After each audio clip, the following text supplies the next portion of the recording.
Përshëndetje, jemi në fshatin Rjoll të Velipojës, në Shkodër.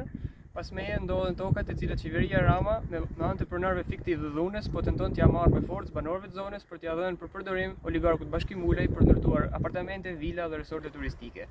Pikërisht këtu poshtë banorët protestuan para disa ditësh duke kërkuar me të drejtë ndalimin e fillimit të punimeve dhe duke u përballur me dhunën policore dhe arrestime të shumta, aftuese policia e shtetit nuk është institucion publik, por roje private e oligarkëve si Bashkim Ulej me shok.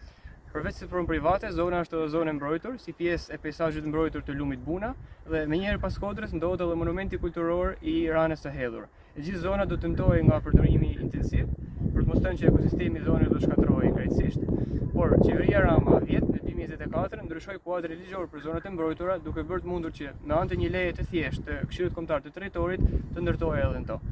Kemi të bëjmë me një rast të një blerje ligjore, pra një qeveri klienteliste e cila shet ligje dhe bën ligje për oligarkët. Në mënyrë që ne t'i japim fund kësaj qeverisje dhe këtij modeli ekonomik ku oligarkët sundojnë dhe drejtojnë jetën ekonomike dhe politike të vendit tonë dhe blejnë ligje në bashkëpunim me një qeveri klienteliste, ne duhet të votojmë me 11 maj masivisht Lëvizjen Bashkë dhe modelin e saj të zhvillimit të qëndrueshëm.